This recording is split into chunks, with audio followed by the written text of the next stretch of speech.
everybody. Welcome to Cara's Cucina. I'm Cara Di Falco. You guys know who this is. Mama D in the house with us. We're going to be making a really special dish for you today. We're making a Piemontese winter classic Bagna Cauda.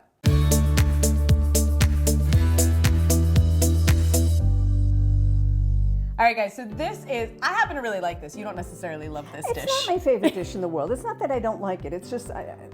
It's pungent. We'll just go with that. Yeah, but it's a very big family traditional dish in my family. Yes. And it's so we actually have a little bit of video. My grandfather, your dad, explaining where the dish actually comes from, or the story behind the dish. Right.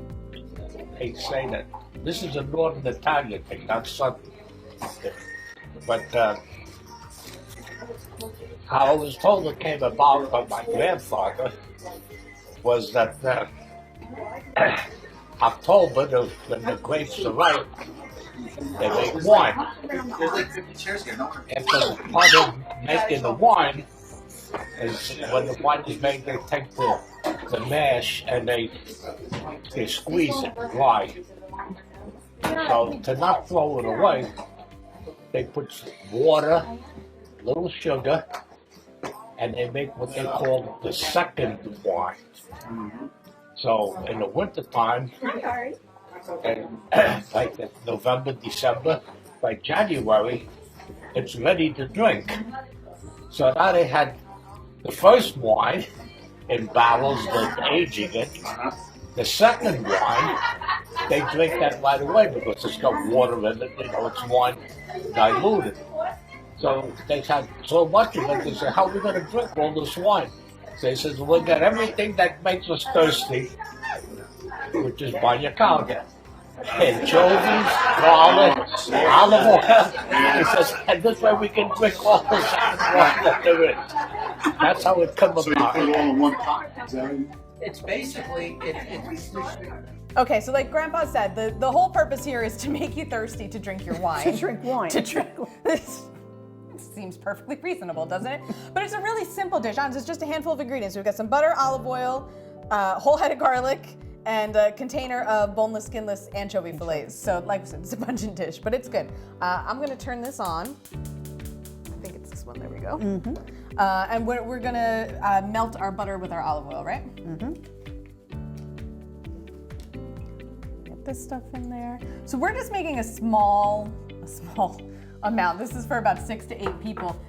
Normally when we do it for the family, we make for like what, 20 people, 15 to 20? Yeah, something like that. There's no scale really for us. But the first thing we're gonna do is get those melted together. And then so we always did this, then because not everybody loves it, we also serve it with a roast chicken for those people who didn't want to necessarily eat this. Noni's the one who started this, but she never ate it. Really? She had the roast chicken. She didn't do this. Grandpa likes it though. Because she doesn't eat garlic. She never ate garlic. That's right. Right? Yeah, that's right. She was the one who would always pull it out. Mm-hmm. All right, so we got everything melted together. I'm going to add the garlic? Yes. So this is a whole head of garlic that we chopped up.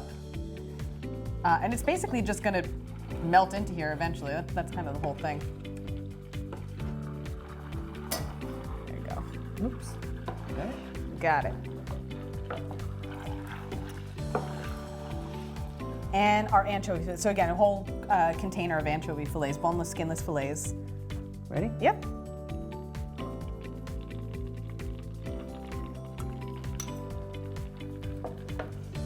And then these are similar to like a pasta con sardi or something like that. You're going to cook it until they disintegrate It's just going to disintegrate all together. Mm-hmm. And the garlic actually will start to as well. So this is just on medium-high heat. Yeah, this just has to simmer until this is all... Until it all comes together. The smell. I love this dish. I think this is one of my favorites. I enjoy it. I don't dislike it a lot. It's just... It's powerful. Don't make no mistake. Well, you know what though? This is really, I know you guys you're like, oh, it's a heart attack, but it's really, olive oil is good for you. Garlic is good. Anchovies are good for you. It's probably one of the better fish you could be eating.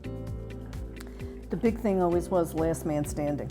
Last man stand, that was it. Whoever could stand, well, you guys will see, we're gonna show you how you serve this dish because it's not just the dish itself, it's how you serve it, how you eat it, The whole meal is a tradition. So you stand around the table and eat.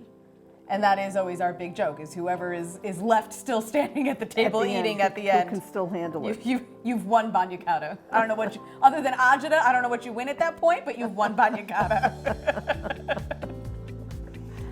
Yeah, you can see the anchovies are already breaking down. Starting to break down already. Just lower that and let it just simmer.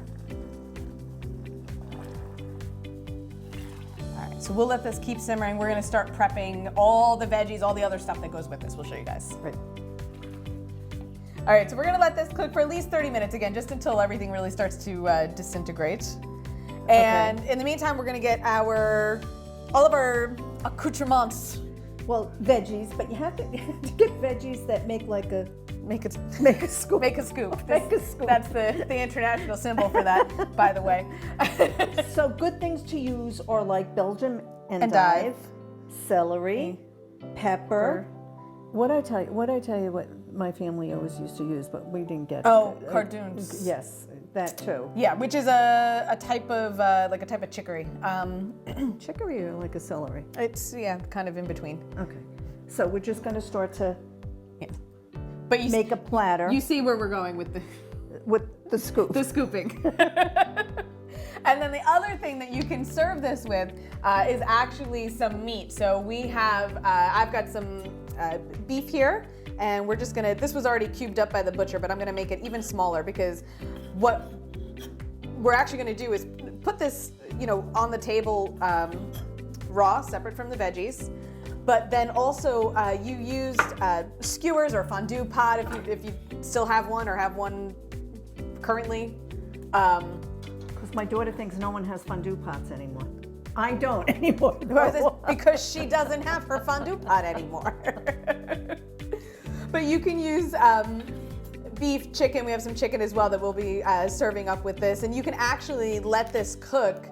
So the name of the Bagna Cauda is really, almost like a dialect for hot bath. Hot bath, yeah. So that's basically it. So it makes this kind of, warm broth. And again, we'll show you when we get over to the table. But you leave it hot on the table over a little burner, and then you're able to cook the meat right in the Bagna Cauda, and that's delicious as well. And this, we always had this in January, Cara. Yeah. Actually, it was a lot of time. It was around Super Bowl. Yes, this was our version of a Super Bowl party. Right, because we had family birthdays. I was going to say, but we had was it Nanny's birthday? Nanny's was the beginning. Beginning of February. Uncle Charlie the end of January. So that's why they always did things like that. That was the celebration. Yes. And Super Bowl Sunday. Yeah. Because we'll come up with any excuse to hang out and eat together. This is also a dish that you got to be careful, especially now. You do this with your pod. Your pod, as we call it. Yeah, pod. As we're still doing this during coronavirus. Yeah, so because it ultimately is a communal dish. Although the garlic and this will kill anything. I'm pretty sure this could kill any virus or bacteria. This might actually be the cure. For coronavirus. It's entirely possible. But yeah, so again, it is a communal dish. So unfortunately, it's not really something that you can invite a lot of people, unless you do give everybody their own individual pot, which is a lot of work on your part. So we don't recommend it. But yeah, so we call it our pod, where like it's just us. We've all been hanging out since this all started. So. Yes. Yeah. All right. I'm gonna get the chicken and while you make scoops out of peppers. Okay.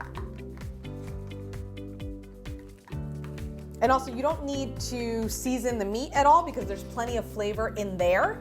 So this doesn't need any salt or pepper on it or anything like that. It can just go right to the table as is, and that'll be more than enough flavor. Oh, absolutely. Okay, so like we said, the whole meal, the whole thing is a bit of a production, if you will. So when you're getting your table set for Bagna Cauda, obviously since the whole dish is meant to make you drink wine. Wine. Plenty of wine. Plenty of wine. Now, don't laugh, because my daughter laughs at me. But We're just so stereotypical. it's not. You have to cover you your have table to. with plastic, because it's oil and butter, and someone is going to. It's gonna stain. It's stain. gonna so yes. So I this cover is with just a little thin piece of plastic. plastic. Plenty of napkins.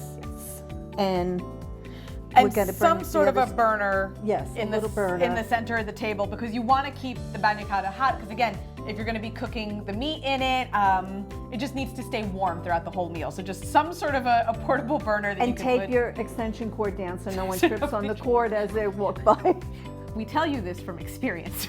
Actually, do you want to know a funny story? When Always. when I was little, somebody went to, it was already cool, went to take it off the table and could explain my issues. I got hit in the head with the, with the burner. Yeah. Oh, that sounds about right. All right, let's go get our food. We're going to set the table. Okay.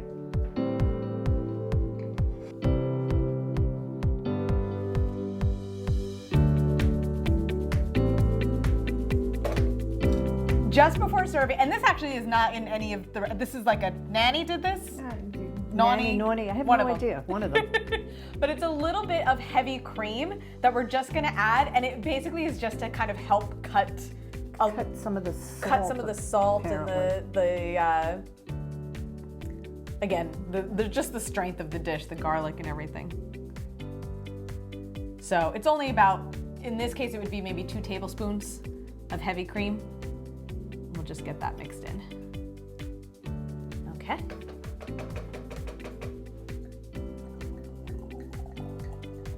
Okay, now that we're all set up, wine is poured, Bagna Cauda is bubbling, I'm gonna go in for some meat. So basically we're just gonna take a little piece, skewer it, and then this has to kind of hang out in there obviously for a couple minutes till it cooks. So we wanna get it nice and in there. Also, if you lose your piece of meat in the Bagna Cauda, it's up for grabs. It's no longer yours. I'm going to do a veggie. You're going veggies. And veggies you don't have to leave. You just scoop. Scoop. I am gonna take a piece of endive and do the same. Oh, we've got the bread. You have the bread. The bread is there too. The bread is for the You're bread. going then to is for burn your cooking. mouth. Be careful. Yeah. Ooh, hot. It's got to cook that piece of beef. Oh my God. Good job. Good job. Guys, as always, the recipe is going to be available at caradifalco.com. You can follow me, Facebook and Instagram at Cara Di Falco.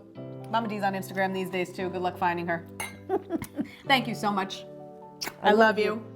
Salud. Salud. Salud to you in good health. Bagna Cauda. See you guys next time.